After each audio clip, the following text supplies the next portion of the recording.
So for Mental Health Awareness Month, we really want to bring different people on our platforms to see, how everybody's recovery is different, and we really want to share tips. So we have Emily with Happy Sober Free on today.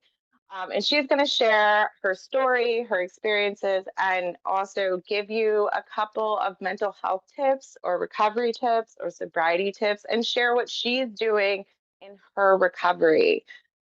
So, Emily, please introduce yourself. Hi, Sean. Thank you so much for having me. I'm really excited to be here and share a little bit about my journey and what's been working for me. So, my name is Emily Killeen. My Instagram is happy.sober.free, happy sober free. And I am a spiritual yoga teacher. I am a sobriety coach, and I also am a transformational retreat facilitator. And I might be stepping into sober companionship, but that's a new little venture that I have going on. So I'll tell you a little bit about my journey. I live in Sedona, Arizona right now, but I am from Madison, Wisconsin, and I grew up actually in a small town outside of Madison. And my house was right next door to a bowling alley. Like literally, my driveway was connected to the bowling alley parking lot. And so I grew up with parents who, let's just say, they like to frequent the bowling alley and they like to party. They were very functional. But I grew up with that in my household. And I had a pretty good childhood, though.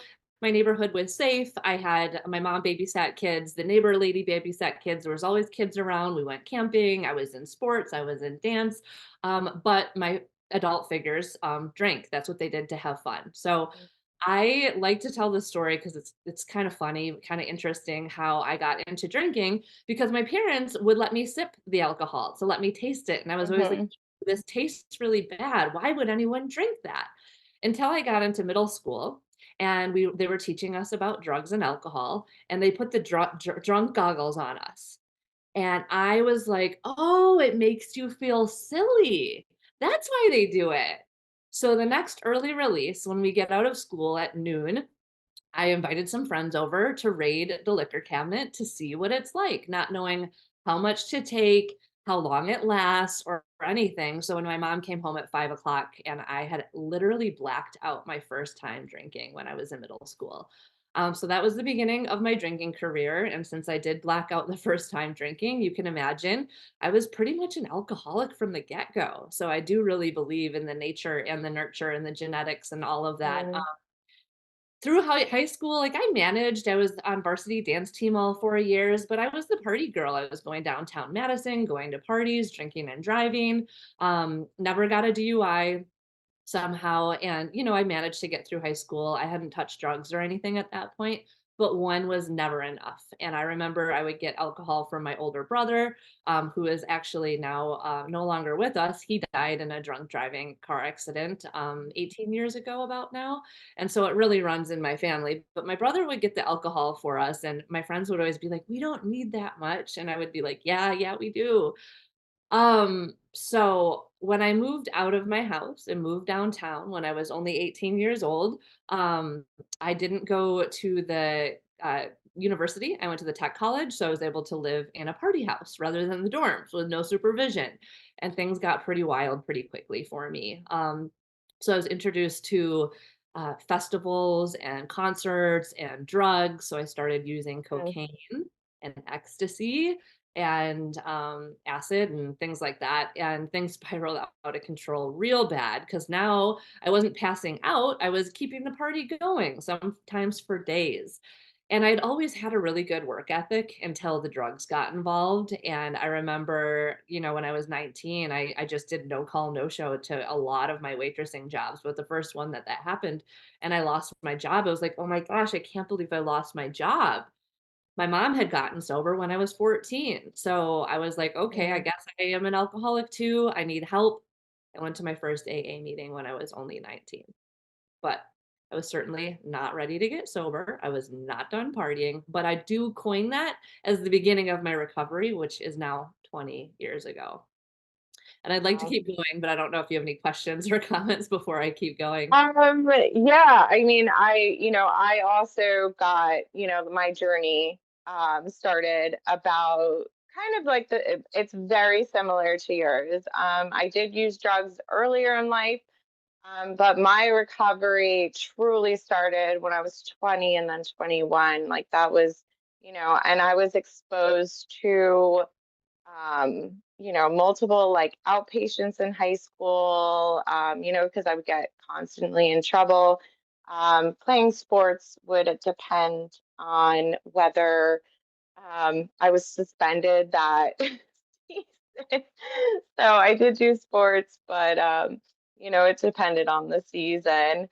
And I really liked the starting with the bowling alley. This is what led you to like a sober lifestyle, right? Yeah, there's a lot more that I'm gonna continue to share, but I just wanted to Okay, pause. keep sharing, So keep sharing. so that Sure. is the beginning of my recovery journey, which I would say then there was 15 years where I was bouncing in and out of Okay. recovery, thinking I wanted to be sober and then being like, "Nope, F it, I'm going back to my party life." And then my party life crumbling, going back to sobriety. So I bounced back and forth, and, I did a lot of AA. In that time, I did outpatient 3 different times, twice in Madison, Wisconsin, once in San Diego. I did move when I was 28 from, Wisconsin to San Diego, and I was teaching yoga. So that was actually one of the first turning points in my recovery. The outpatient did help a little bit, quite a bit actually, but I still couldn't stack up much time. I would get like a month here, 2 months here, sometimes 3 months, but I would just keep going back. And I think it's because I wanted to have fun and I wasn't, stretching myself to do the sober activities enough. But I Mm, had the patient treatment center that I was going to, and every day they had sober activities, whether it be hiking, going bowling, going to yoga. And so I started to dip my toe in to hang out with these sober people. I thought they were really dorky and I didn't really want to do it, but I did start to make connections. And I think that that's so big. We really need to make connections with other people that are on this journey as well. And so I found yoga and I decided to do the yoga teacher training. And that was when I got my longest stretch. I've been doing this for 15 years. So I finally get 6 months sober in my yoga teacher training. And the reason I think that is because I started to tap into, well, not only all the healing that you get, mind, body, soul from the yoga practice, but also the community, also something else to fill my time. And then I decided I wanted to become a yoga teacher. So I had the sense of purpose, passion, and a sense of fulfillment. So I got the 6 months. I think I drank on my 6 months to celebrate because that's how we do it sometimes. And then I continued the journey. But I moved out to San Diego. I was teaching yoga out on Sunset Cliffs. It looked like I was living the dream, but I was still continuing to go on benders. So I was like yoga teacher mm, during, then I'd go on benders. And since I was kind of my own boss, if I was hungover, I'd just cancel the class or get someone to sub for me. And I was just skating by. Things got really, really dark in San Diego. I got into some harder drugs. mm, I actually started doing meth. I was snorting it for about 6 months, and staying up for like 5 days in a row. And I was still like, had this persona of this health minded yoga teacher, but then this double life. It caught up with me. mm, I went to outpatient again. I got sober again. I relapsed again. I ended up meeting, and obviously there's so many stories in here of things that I did. The things that I did when I was blacked out. Once in San Diego when I first moved there, I had in a blackout drove to the airport in the morning to get on a plane and go fly to see this guy that I wanted to see in San Francisco. And I bought a ticket at the counter at the airport and got on the plane and was trying to get drinks on the plane. And that's when I came to, like, after I was already on the plane. And when I came back, I had no idea where my car was. It wasn't anywhere at the airport because they keep track of that. I lost my car for like 2 weeks. It was ended up being at like one of the outside um airport, like shuttle places. parking garage, yeah. And this is crazy. I didn't know anyone in San Diego yet. I had one friend. And so I rented a bicycle and I was biking around to all of those other outside places asking if I could drive around and look for my car. So, and I lost my car multiple times. That was just like the worst one. Sure. So the things that happened, like it was, I had some fun times. Of course, we all did, but there was so much Mm, darkness. And I just couldn't give up my party life but it was not even fun anymore, you know? Mm, And I think so yeah. many of us don't wanna change, and it's gonna suck to quit drinking or partying, but, like, most of us that are, like, in that position, our life kinda sucks the way that it is, if we have a major problem with it. So, anyways, I ended up meeting someone that got sober with me. I got a year and a half sobriety. I got married. I moved to Arizona. I built a wedding venue. I was doing retreats. I slipped up again. And after that one, I knew I was never gonna drink again. I just knew it. And so now it's been over 5 years, since I Wow. and I'm really grateful for that. So obviously it's been a long journey. That's just part of the story. But yeah, I'd love to share some of the things that really do help me stay sober. I have this theory that when we feel good, then we make better decisions for ourselves. And I don't know if you're familiar with the hungry, angry, lonely, tired Yes. method. Huge. If you're hungry, have a snack. If you're angry, go work out or journal or healthy vent to someone. If you're lonely, I say go to a coffee shop or go walk around Target or, call a friend. If you're tired, that was my biggest one. So you can kind of get to know yourself. What's your biggest trigger? I did not like being tired. So I have to get really good sleep. I have coffee most of the day. And I take a nap if I really need to, or go to bed really early. And then also bored can be another one that I work with people on Mm, because when we're drinking all the time and we take that away, it's like, well, what do we do with our extra time? So finding new hobbies and activities is really important. So that HALT method is like so important for me and the people that I guide. So it's all getting ahead of it. So you don't get too hungry, you don't get too angry. And how do you do that? You take extreme self-care. You work out, you get good sleep, you go to bed early. So if I ever have a client that slips up, my first questions are, did you eat dinner? When was the last time you went to yoga mm, or went on a walk? There's that video, there's quite a few of them going around. It's like, did you go on a walk? No. Did you call a friend? No. Did you eat right. dinner?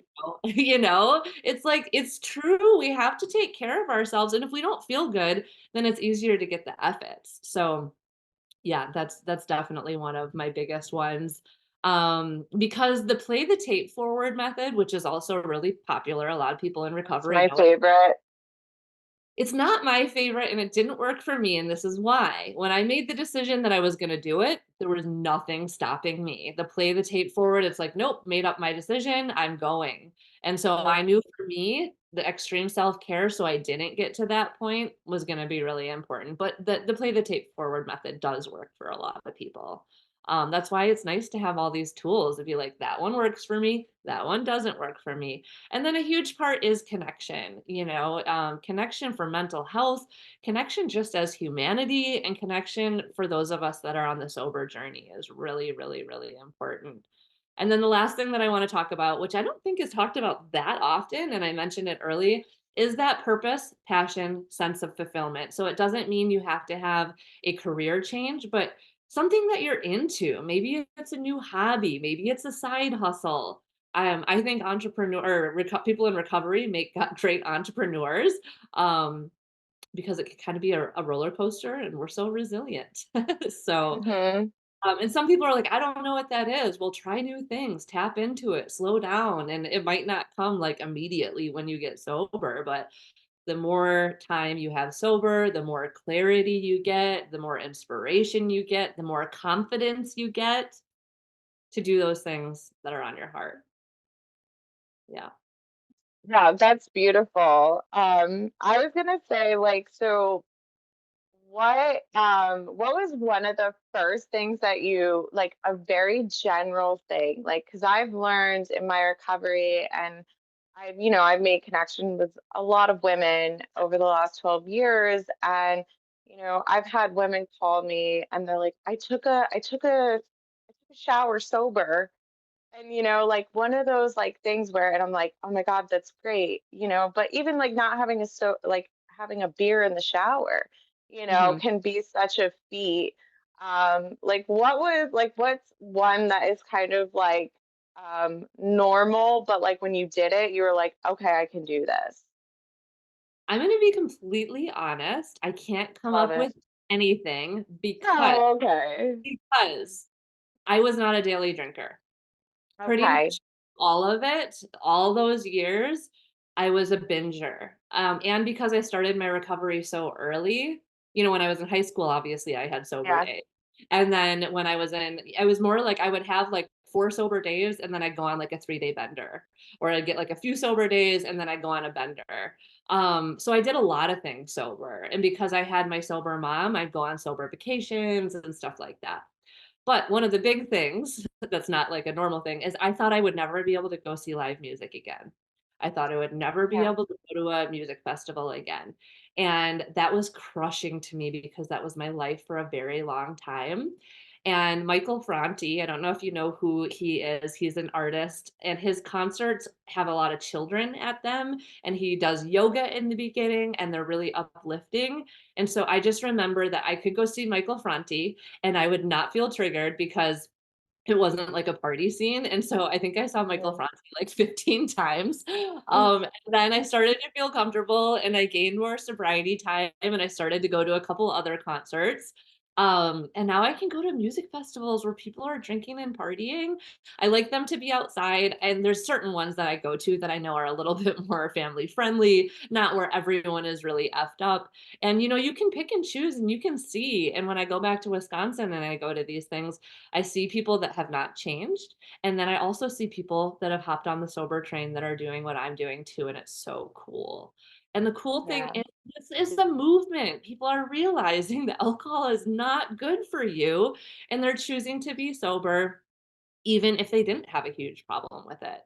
Or they realize it is a depressant. And when I drink more, then I don't feel good. And as we get older, I know you quit drinking earlier, but our Yeah. hangovers get worse. They last for 2 or 3 days. Sometimes it can take a full week to feel like ourselves again. Yeah. Yes. The emotional, I've always struggled with that, like emotional hangover. So I realized, I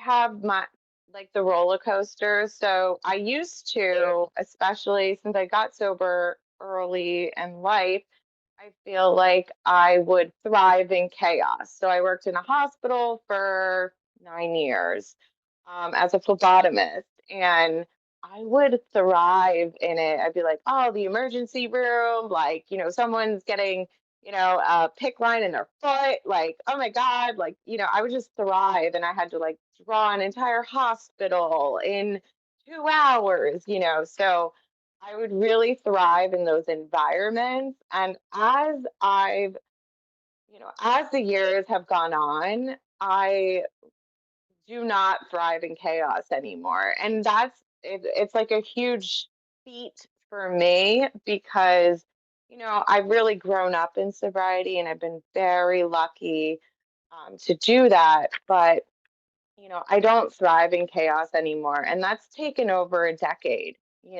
like it's taken over a decade to get there in my sobriety. Um, I'm I'm thinking, so I've been on my own little spiritual path in the last year and a half.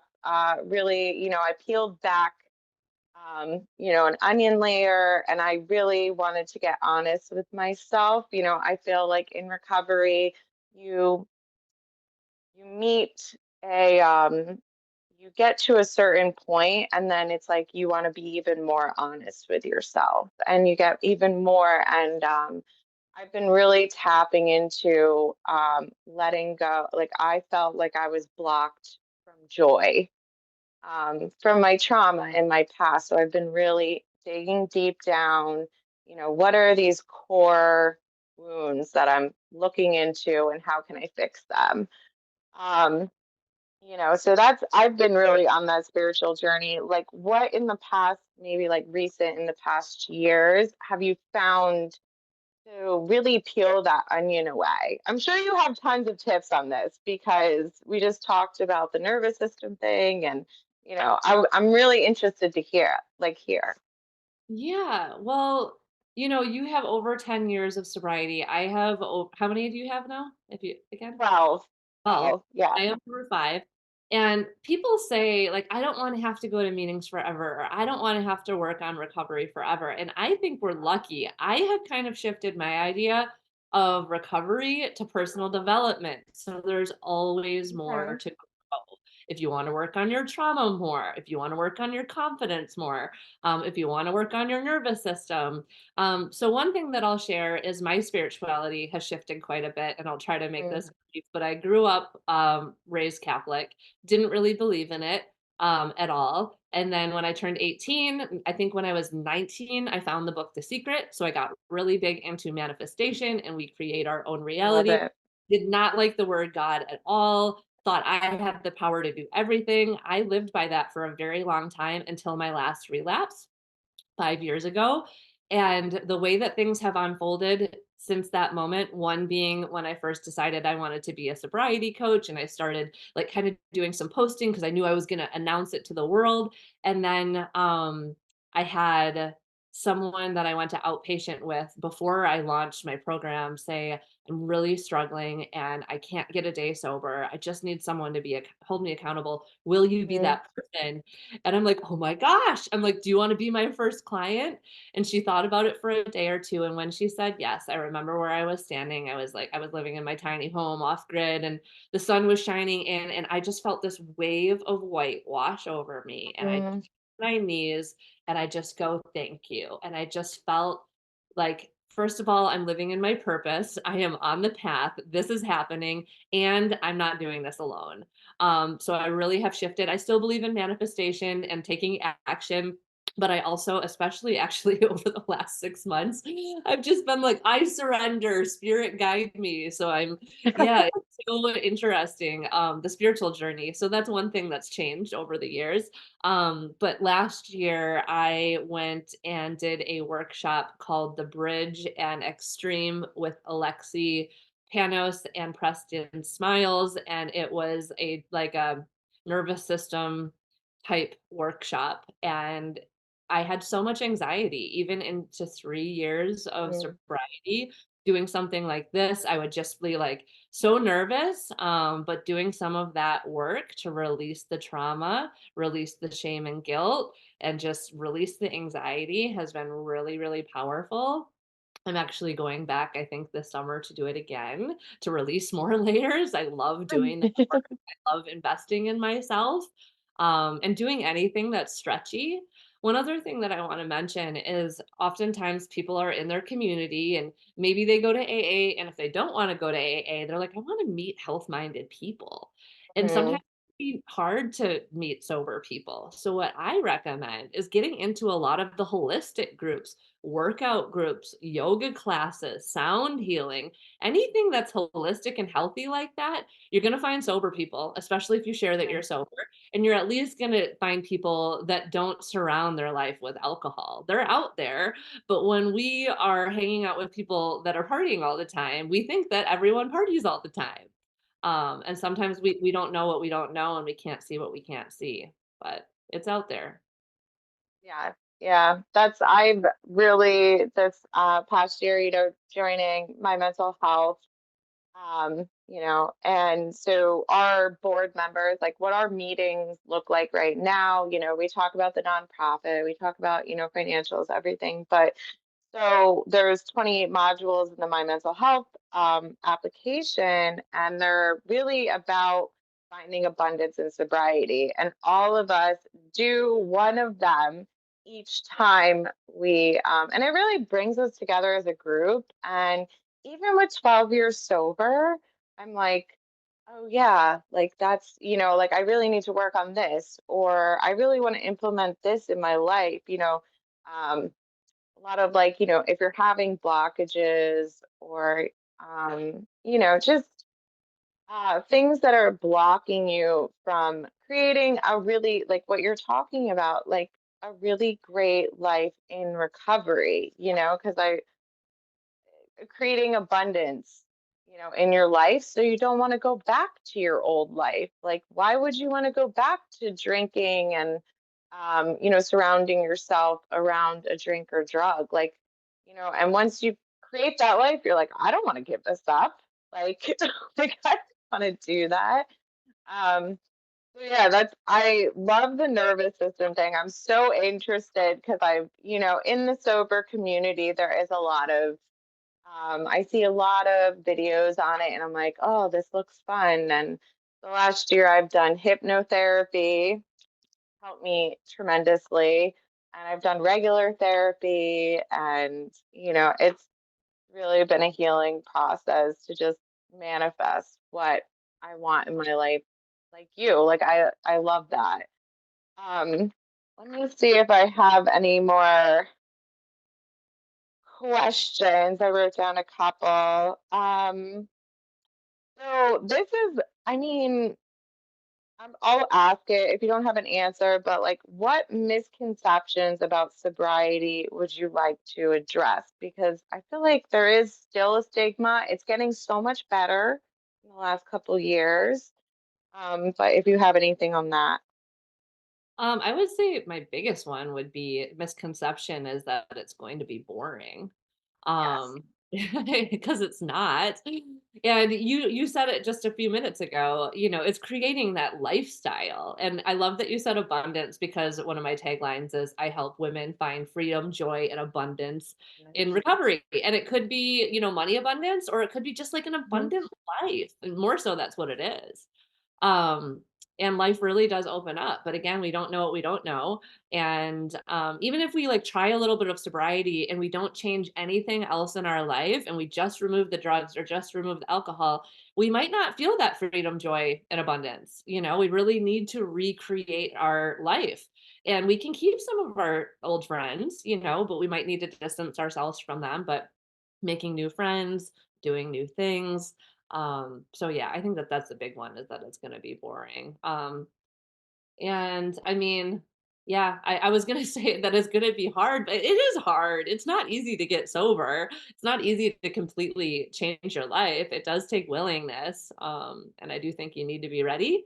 But anyone who's tried and slipped up and tried and slipped up, I just ask you to keep Mm, trying because one of these times it's gonna stick. But they say nothing changes if nothing changes. So again, if you're just doing your same life and just removing the alcohol, you're probably going to keep slipping up. You really do have to shift some things. yeah. I mean, I love that. Like you talked about the unmanageability, like of, and I was a daily user, you're a binge drinker. And our stories are so similar though, a lot of the same feelings, and I think when I came in, I suffered from low self-esteem. I wasn't doing esteemable things in my life, when I started drinking and then using. And I probably started at like a zero from trauma, and then then it went to a negative. So it took me years to like build up that confidence, and also, face a lot of my demons. And, in the last year, I've just been really like, I was so ready. And I love that I feel like we're sharing a similar thing where we're like, oh, stretching yourself. That sounds fun, like pushing my boundary, because because I feel the same way where I'm like, I really want to stretch myself. I've been really working on rejection where I'm trying to welcome it, reaching out to people online. Hey, would you like to do this with my mental health? Okay, you don't, that's great. So just read, so I think it's really cool, like just stretching, what you're saying to get to that abundant life. Um, Let me see. I mean, these are just, I have simple ones. Like, what advice would you give someone considering a sober lifestyle? Um, I would say you have to at least try it and give it at least Mhm. 30 days because a week or two, like a week, you might still be detoxing, give it at least 30 days and try to connect with some other sober people. Try some things you haven't done before. A lot of people that are maybe not drinking that much or they only drink on the weekends, they don't think it's bad, your baseline of feeling good is low because you still have it in your system or you're recovering and then it's a cycle. So really clearing out the system and giving yourself, the time and space to feel what it feels like to really be sober. and then connect with some other people, use the app that you offer, or I offer, if you're a woman, I offer a free Sober Sisters meeting every Wednesday night that we do Mhm. topic meetings and workshops and things like that. So, and there's so many resources out there, so many free resources. So yeah, my advice is give it a try. I thought everyone that was sober was dorky, and now I say you couldn't pay me $1 million to go back to my party life. Yeah. And Yeah, also, I I've never heard anyone say, "Gee, I wish I didn't have that sober time." Everyone's proud of the sober time they have. So if you stack up, 30 days or try 90 days and you have that time and you make the decision that you wanna go back drinking, then you can do that, It doesn't have to be forever, and thinking about forever when you start the journey is really, really scary. So I usually don't ask people to think about that. yeah, I love that because when I first, I really had like a pact with myself when I went into my first, well, it wasn't my first rehab, but it was the one that I volunteered to go to because I was sick and tired of being sick and tired. And I really just said, I was like, you got to give us 90 days, and I had been sober kind of, maybe 30 days, maybe a couple days here and there, but I really never really gave it a chance. Like I was always, and I surrounded myself with people, places, and things Mhm, all the time. So I really didn't, never gave myself a full chance. mhm, And after 90 days, I did feel better. I felt better. And I was into heavier drugs, so I was really down and out. My bottom was very low. So, and especially, and yes, it was like physical, but my emotional like, I'm talking about that low self-esteem and like really, like that's what really affected me. It was physical. And I was unemployable, but that bottom, like, it was really for me, and like I was like, I just can't go on living like this. And I think, everybody has their own story, but we're very similar. A lot of us have that same, like the same feelings. Those are, identify with feelings, not stories, because me and you, our stories might be completely different, but really nice to, well, I felt, I didn't matter. The other night I went to a meeting. I still go to AA meetings, and this one man shared, and he's not newer in the program, but he's been going through depression, and he said, I don't even feel deserving enough to pray to God. And this girl next to me, she's newer, and she said, "Oh, I can't believe, he feels like that." And I was like, "I've felt like that before." I identified, like, I was like, "Oh my God," and, I think God, like, I don't know if you learned it like me, because I did not like the word God at all. And my reasoning, it wasn't from an upbringing, it was more of like, I felt undeserving of God, because I was a bad person doing bad things.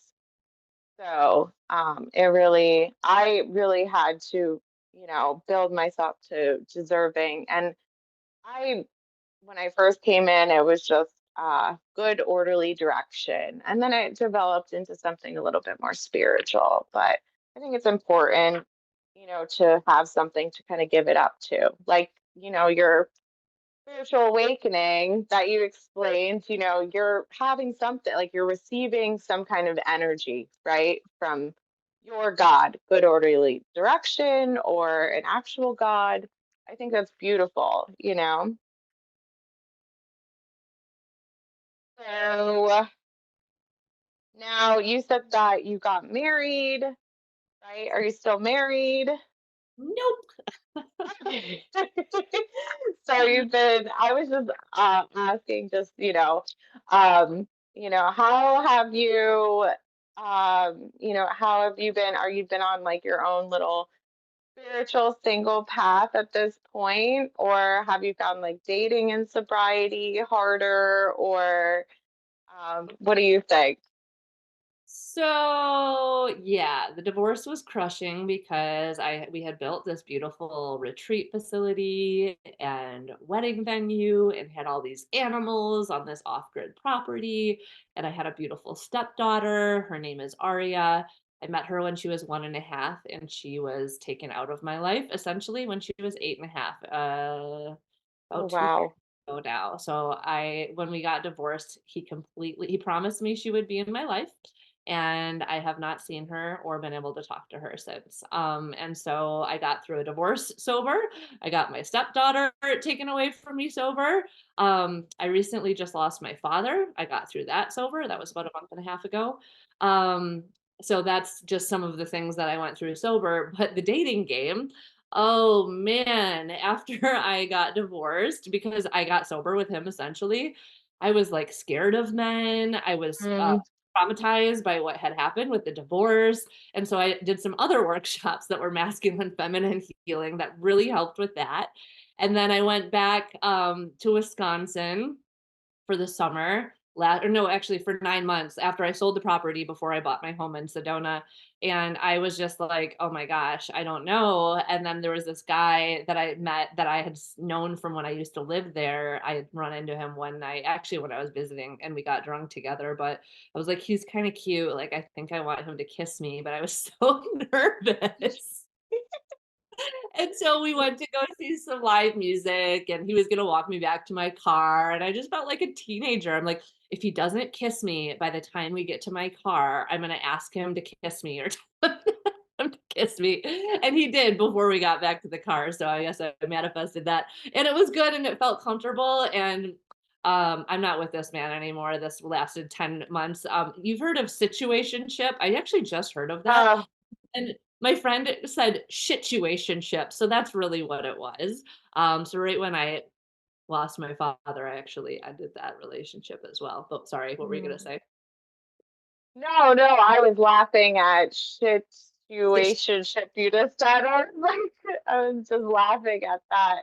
Um, okay, Well, I just wanna say now, like, I got tricked into being on Facebook dating somehow. They're like, "Someone likes you." I was like, "How does someone like me if I'm not even on Facebook dating?" So then I created a profile, and now I'm on there, but I'm like, "I don't really wanna date. I really like being single." So I yeah. do feel a little bit more comfortable, but I'm still pretty nervous about it, and I think at some point, I'm just gonna start practice dating to put myself into those uncomfortable situations and just see. But I like being single. I feel pretty confident, and I know eventually I'll meet another partner. Most of my adult life I've been with somebody, whether it be, a boyfriend or my husband. So I feel like it'll all unfold, but it is interesting navigating the sober life and dating life. And I say really get your feet 2 feet on the ground in sobriety and really get confident and work on some of that anxiety before you go out in the dating pool. Yeah. Well, I mean, so that's like from what I've got from that is um I feel like so you're basically what you're saying is you can do hard things in sobriety. You can Yeah. get divorced. You Mhm. can lose a parent. You can lose, a stepdaughter. You can lose, and you can stay sober. Like that's what I really heard from that. You can go out dating and it might not work out and it's okay and you still stay sober.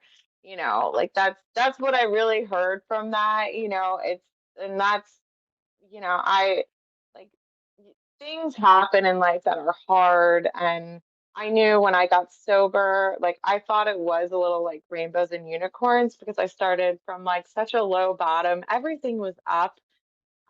But after, some time, things happen. You go through really hard periods. People pass away. You lose friends. All those things, and you stay sober, and you see other people, and like I think what you're what's really special about you is you're trying to say like connection is like a really important thing, connection with other women and other people in sobriety. And I believe that too, you know. I don't think I'd be here, you know, and I feel like God talks through people to me. That's how I experience God, because God is inside of me, but then I also experience it through other people. So I Yeah. love that, you know. In our communities, whether it be an online virtual sober sister community or Yes. AA, they will support you through all of these life challenges, and people in recovery are there for you. And so that's another reason to have a community. My mom's been through a lot too, and she's sober 24 years. We actually have the same sobriety date. I always have to say this because I've had so many sobriety dates that I'm like, I'm gonna keep this one, and I have, and so it's really special. And she's my best friend. So she lost her husband, she lost her son, had a friend in AA commit suicide, and she went over to go bring her to a meeting, and had to give her mouth to mouth, and just all of that stuff. Like, try life can be so traumatic, but we can get through it. And I always say, I do want to say this, drinking is not the solution. So whether you think you need it to celebrate, or you think you need it because you had a rough day, or you think you need it because your dad died, it's not going to make anything better. We all know that it makes it worse. So, yeah, it's not the solution, is one of my mantras that I used when I was in the earlier days. Yes. I mean, all of these tips and this, you know, interview with you was so amazing. You know, and I really thank you for coming on our my mental health platform, and sharing your story and your insights. Like, you're so incredibly beautiful and, you know, intelligent. And I just love, and I really appreciate you doing this. So, Thank you. I appreciate that so much. And, I've done quite a few of these interviews. It's been a long time. And my mom, when she watches them, she's like, you blow me away because I used to call her and be mumbling. Like, I didn't sound intelligent at all. You know what I mean? I mhm. really had to learn how to be a human and speak and act and all of the things. So, like, I look like I have it really put together right now. And, I do for the most part, but it wasn't always that way. So those are some of the gifts of recovery. So I really appreciate you saying that. So I'd love to share. I did mention about the Sober Sisters meeting on Wednesday nights. The best way to get a hold of me is to find me on Instagram. So happy.sober.free. I'd love for you to come to that. It's 5:30 p.m. Pacific Standard Time, and you can come anytime. There's no requirement to be there every week or anything. And you can even come for half the meeting. I always tell people that. And you can leave your camera off if you just want to listen. The second thing that I want to talk about is I do offer one-on-one coaching. So if anyone needs some additional support, I literally offer 24/7 support to my clients. And then the third thing that I'm super excited about is I have done many retreats for years, almost 10 years I've been doing retreats, but I'm putting those to rest for now. And I'm creating a great big project for next spring 2025. It's going to be the Happy Sober Free Sedona Summit. Most of the work that I've done so far has been with women, but this is going to be for men, for women, for all genders. And it's probably going to be about a 50 to 60 person event. I hope for it to be annual. It'll have a lot of retreat type things like yoga and sound healing and cacao and ecstatic dance, but we're also going to have, some guest speakers and breakout rooms and workshops and stuff like that. So I will be announcing information on that, and I'll be so excited to bring a whole bunch of people to Sedona, which is such a magical place to be. Amazing hikes, amazing people, just a really health-minded, healthy place to be. And one thing that I love about it here is a lot of people just don't drink naturally because they know it's not good for you. And so I've made so many people that aren't necessarily in recovery, but they don't drink. So it's a good place to be. So yeah, thanks for letting me share those things. I really wanted to let people know. Thank you, Emily. We so appreciate that. And I'm going to, when this airs, I'm going to put all the links underneath for you because we really, I just see that you're just such a great person and follow her. She's doing great things and I'm really excited. really thinking about this retreat. I love life-changing things, and this sounds really special. Thank We you. would we would love to have you. You're welcome. Thank you so much.